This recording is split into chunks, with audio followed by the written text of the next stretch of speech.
Hi ಆಶಾ ತ್ರಿಷಾ ಅಡುಗೆ ಮನೆಗೆ ಸ್ವಾಗತ. ನಾನಿವತ್ತು ಕಿಚಡಿ ಮಾಡ್ತಾಯಿದ್ದೀನಿ. ಕಿಚಡಿಗೆ ಮಾಡೋಕ್ಕೆ ಬೇಕಾಗಿರೋಂಥ ಪೌಡ್ರನ್ನ ಹೇಗೆ ಮಾಡೋದು ಅಂತಲೂ ತೋರಿಸ್ತಾ ಇದ್ದೀನಿ.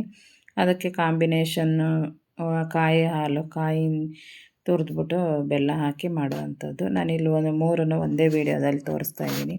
ಪೌಡ್ರ್ ಮಾಡ್ಕೊಳ್ಳೋಣ. ಫಸ್ಟು ಪೌಡ್ರ್ ಮಾಡ್ಕೊಳ್ಳೋಕೆ ಬೇಕಾಗಿರೋಂಥದ್ದು 1 ಬಟ್ಲು ಧನಿಯಾ ಬೀಜ ತಗೊಂಡಿದ್ದೀನಿ, 1 ಸ್ಪೂನ್ ಜೀರಿಗೆ, 1-2-3 ಸ್ಪೂನ್ ಹುಚ್ಚೆಳ್ಳು, ಒಂದು ಮುಕ್ಕಾಲು ಸ್ಪೂನ್ ಮೆಂತ್ಯ, 1 ಸ್ಪೂನ್ ಬೇಕಾದ್ರೆ ಹಾಕ್ಬೋದು, ಅದೇನು ಕಹಿ ಆಗೋಲ್ಲ, ಒಳ್ಳೆಯದೇ. ಚಕ್ಕೆ ಲವಂಗ 1-2. ಈಗ ಬಾಣಲೆಯಲ್ಲಿ ಬಿಸಿಯಾಗಿದೆ. ಈಗ ಧನಿಯಾ ಬೀಜನ ಫ್ರೈ ಮಾಡ್ಕೊತಾ ಇದ್ದೀನಿ. ಧನಿಯಾ ಕಾಳು ಚೆನ್ನಾಗಿ ಫ್ರೈ ಆಗಿದೆ, ಕೆಂಪಾಗಿದೆ, ಕಲರ್ ಚೇಂಜ್ ಆಗೋವರೆಗೂ ಮಾಡಿದರೆ ಸಾಕು. ಇದಕ್ಕೆ ಜೀರಿಗೆ ಮತ್ತು ಹುಚ್ಚೆಳ್ಳು, ಇಲ್ಲಿ ಹಳ್ಳಿ ಸ್ಟೈಲಲ್ಲಿ ಹಳೆಯ ಕಾಲದಲ್ಲಿ ಹೇಗೆ ಮಾಡ್ತಾಯಿದ್ರು ಹಾಗೆ ಮಾಡ್ತಾಯಿದ್ದೀನಿ. ಒಂದೊಂದು ಊರ ಕಡೆ ಒಂದೊಂದು ಥರ ಚೇಂಜ್ ಮಾಡ್ತಾರೆ. ಕೆಲವ್ರು ಕಾಯಿ ಮಸಾಲೆ ಎಲ್ಲ ರುಬ್ಬಿ ಹಾಕಿ ಅದೇ ಮೆಂತ್ಯ ಜೀರಿಗೆ ಎಲ್ಲನೂ ರುಬ್ಬಿ ಮಾಡ್ತಾರೆ. ಅದಕ್ಕಿಂತ ಇದು ಸಖತ್ ಚೆನ್ನಾಗಿರುತ್ತೆ. ಇದು ಉದುದ್ರಾಗಿ ಬರುತ್ತೆ, ಅನ್ನ ಮೆತ್ತಗೆ ಬರಲ್ಲ. ಇದು ಸಖತ್ ಚೆನ್ನಾಗಿರುತ್ತೆ. ಈ ಥರ ಟ್ರೈ ಮಾಡಿ ನೋಡಿ. ಚಕ್ಕೆ ಲವಂಗ ಎಲ್ಲ ಹಾಕೊಂಡು ಫ್ರೈ ಮಾಡ್ತಾಯಿದ್ದೀನಿ. ಒಂದು 4 ಖಾರದ ಮೆಣಸಿನ್ಕಾಯಿ. ನಾವು ಆಮೇಲೆ ಹಸಿಮೆಣ್ಸಿನ್ಕಾಯಿನೂ ಒಗ್ಗರಣೆಗೆ ಯೂಸ್ ಮಾಡ್ತೀವಿ. ಇಲ್ಲೊಂದು 4-5 ಖಾರದ ಮೆಣಸಿನ್ಕಾಯಿ ಹಾಕೊತೀನಿ ನಾನು. ಇದು ಚೆನ್ನಾಗಿ ಫ್ರೈ ಆಗಿದೆ. ಎಲ್ಲನೂ ಒಂದು ತಟ್ಟೆಲಿ ಹಾಕೋಕ್ಕೆ ಆರೋಕ್ಕೆ ಬಿಡಿ. ತಟ್ಟೆಲಿ ಹಾಕಿ 4-5 ಮೆಣಸಿನ್ಕಾಯಿ. ಜಾಸ್ತಿ ಹಾಕೊಳ್ಳೋರು ಜಾಸ್ತಿ ಪೌಡ್ರಿಗೆ ಹಾಕೋಬೋದು ಖಾರದ ಮೆಣಸಿನ್ಕಾಯಿ. ಇದೊಂದು ಮುಕ್ಕಾಲು ಸ್ಪೂನು ಮೆಂತ್ಯ ಹಾಕಲೇಬೇಕು. ಇದಕ್ಕೆ ಜೀರಿಗೆ, ಮೆಂತ್ಯ, ಹುಚ್ಚೆಳ್ಳು ಹಾಕದೇ ಇದ್ದರೂ ಮೆಂತ್ಯ, ಜೀರಿಗೆ, ಧನಿಯಾ ಬೀಜ ಹಾಕಲೇಬೇಕು. ಹುಚ್ಚೆಳ್ಳು ಹಾಕಿದ್ರೆ ಹಿಂದೆ ಎಲ್ಲದಕ್ಕೂ ಬಳಸ್ತಾಯಿದ್ರಲ್ವ ಹುಚ್ಚೆಳ್ಳು ಹಾಕಿದ್ರೆ ಚೆನ್ನಾಗಿರುತ್ತೆ ಟೇಸ್ಟು. ಇದು ತಟ್ಟೆಲಿ ಆರೋಕ್ಕಿಟ್ಟಿದ್ದೆ, ಈಗ ಆರಿದೆ. ಇದನ್ನು ಪೌಡ್ರ್ ಮಾಡ್ಕೊತಾ ಇದ್ದೀನಿ. ರಾತ್ರಿಯೇ ಪೌಡ್ರ್ ಮಾಡಿ ಇಟ್ಕೊಂಡಿದ್ದೆ ನಾನು. ಬೆಳಗ್ಗೆ ಎದ್ದ ತಕ್ಷಣ ತಿಂಡಿ ಮಾಡೋಕ್ಕೆ ಎಲ್ಲ ರೆಡಿ ಮಾಡ್ಕೊಳಕ್ಕಾಗಲ್ಲ ಅಂತ ಪೌಡ್ರು ರೆಡಿ ಮಾಡಿ ಇಟ್ಕೊಂಡಿದ್ದೆ.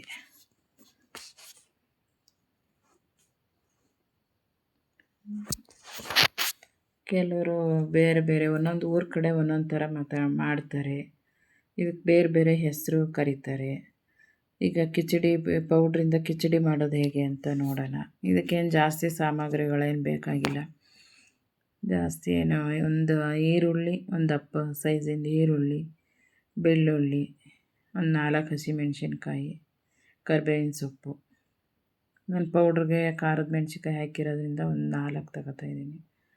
ಇದೇನು ಮೆಣ್ಸಿನ್ಕಾಯಿ ಖಾರ ಆಗಲ್ಲ. ಹಸಿಮೆಣ್ಸಿನ್ಕಾಯಿ ದಪ್ಪ ಸೈಜಿಂದು ಖಾರ ಇರಲ್ಲ, ಕಡಿಮೆ ಇರುತ್ತೆ. ಇಲ್ಲಿ ಒಗ್ಗರಣೆಗೆ ಹಾಕ್ತಾಯಿದ್ದೀನಿ ನಾನು.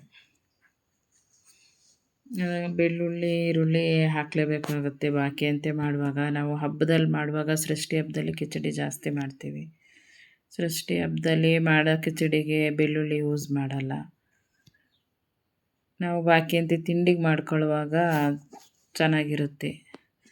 ಇದು ಎಣ್ಣೆ ಜಾಸ್ತಿ ಹಾಕಿ ಮಾಡಿದ್ರೆ ತಿಂಡಿಗೆ, ಬೆಳಗಿನ ತಿಂಡಿಗೆ ಹಾಗೆ ತಿನ್ಬೋದು. ಇದಕ್ಕೆ ಕಾಯಿ ರಸ, ಕಾಯಿ ಹಾಲು ಏನೂ ಬೇಕಾಗಿಲ್ಲ. ಈರುಳ್ಳಿ, ಬೆಳ್ಳುಳ್ಳಿ, ಹಸಿಮೆಣ್ಸಿನ್ಕಾಯಿ, ಕರಿಬೇವಿನ ಸೊಪ್ಪು ಎಲ್ಲ ಚೆನ್ನಾಗಿ ಫ್ರೈ ಆಗಲಿ.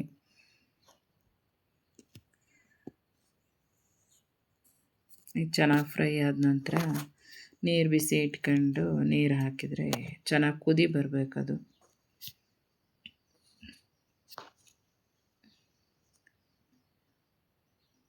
ಕೆಲವರು ಒಂದು ಕಡೆ ಕಿಚಡಿ ಅಂತ ಕರೀತಾರೆ, ಕೆಲವರು ಹುಗ್ಗಿ ಅನ್ನ ಅಂತ ಕರೀತಾರೆ. ನಮ್ಮೂರ ಕಡೆ ತಾಯಿ ಮನೆ ಕಡೆ ಮಾಡೋ ರೀತಿ ನಾನು ಮಾಡ್ತಾಯಿದ್ದೀನಿ. ನಮ್ಮ ಕಡೆ ಎಲ್ಲ ಕಿಚಡಿ ಅಂತಾರೆ. ಇಲ್ಲಿ ನಮ್ಮ ಮನೆಯವ್ರು ನಾನು ಮದುವೆಯಾಗಿ ಬಂದು ಊರ ಕಡೆ ಇಲ್ಲೆಲ್ಲ ಹುಗ್ಗಿ ಅನ್ನ ಅಂತಾರೆ. ಮತ್ತು ಈ ಕಡೆನೇ ಬೇರೆ ಥರ ಮಾಡ್ತಾರೆ. ಕಾಯಿ ಮಸಾಲೆ ರುಬ್ಬಿ ಹಾಕಿ ಮಾಡ್ತಾರೆ. ನಮ್ಮ ಕಡೆ ಪೌಡ್ರ್ ಮಾಡಿ ಮಾಡ್ತಾರೆ. ಒಂದೊಂದು ತರಕಾರಿಗಳಿಗೂ ಅಷ್ಟೇ, ಒಂದೊಂದು ಮಾತು ಭಾಷೆನೂ ಅಷ್ಟೇ, ಸ್ವಲ್ಪ ಚೇಂಜ್ ಇರುತ್ತೆ. ನಮ್ಮ ಕಡೆನೇ ಚೇಂಜು, ಈ ಕಡೆನೂ ಚೇಂಜು. ಈ ಕಡೆ ಕಾಳು ತರಕಾರಿಗಳಿಗೆ ಬೇರೆ ಹೆಸರು ಕರೀತಾರೆ.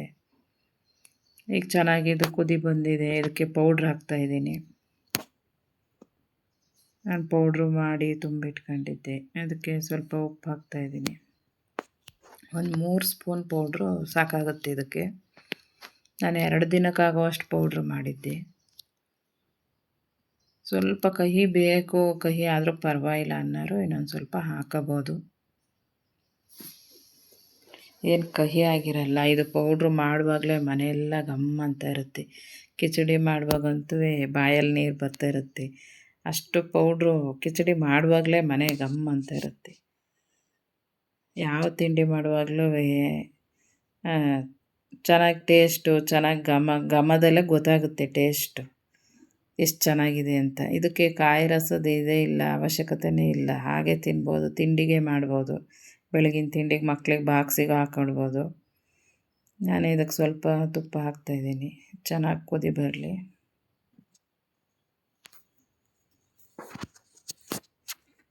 ನಾನು ಬೆಳಗ್ಗೆ ಬೇಗ ಅಷ್ಟೊಂದು ಬೆಳಕಿರಲ್ಲ, ಲೈಟ್ ಬೆಳಕಲ್ಲೇ ಮಾಡ್ತಾಯಿರ್ತೀನಿ.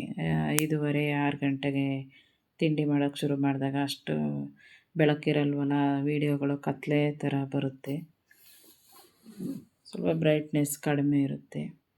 ಇದು ಒಂದು ವಿಷಲ್ಗೆ ಹೋಗಿದ್ರೆ ಸಾಕು. ಇದು ಚೆನ್ನಾಗಿ ಆಗಿದೆ ಈಗ ಕಿಚಡಿ. ಅದು ಮನೆ ಅಕ್ಕಿ ಅಂದರೆ ಬೆಳೆದಿರೋ ಅಕ್ಕಿನೇ. ಅದು ಮೆತ್ತಗೆ ಬಿಸಿ ಇದರಲ್ಲಿ ಸ್ವಲ್ಪ ಮೆತ್ತಗೆ ಅನ್ನಿಸ್ಬೋದು. ಇದು ಆರಿದ ಮೇಲೆ ಸರಿಯಾಗುತ್ತೆ.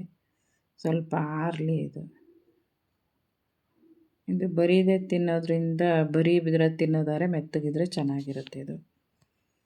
ಇದಕ್ಕೆ ತೆಂಗಿನಕಾಯಿ ಹಾಲು, ತೆಂಗಿನಕಾಯಿ ತುರಿದು ಒಂದು ಭಾಗ ತುರಿದು ಇಟ್ಕೊಂಡಿದ್ದೀನಿ. ಒಂದು ಅಚ್ಚು ಬೆಲ್ಲ. ಸಿಹಿ ಕಡಿಮೆ ತಿನ್ನೋರು ಕಡಿಮೆ ಹಾಕೋಬೋದು ಬೆಲ್ಲನ. ಒಂದು 4-5 ಏಲಕ್ಕಿ. ನಾವು ಸ್ವಲ್ಪ ಸಿಹಿ ತಿಂತೀವಿ ಜಾಸ್ತಿ, ಸಿಹಿ ಆಗಿದ್ದರೆ ಚೆಂದ.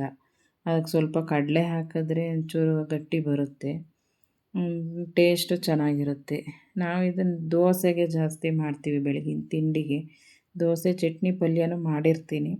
ಅದ್ರ ಜೊತೆಗೆ ಇವರಿಗೆ ನಮ್ಮ ಮನೇಲಿ ದೋಸೆಗೆ ಇಷ್ಟ ಇದು ಕಾಯಿ ಹಾಲು ಜಾಸ್ತಿ. ಕಿಚಡಿಗಂತೂ ಇರಲೇಬೇಕು.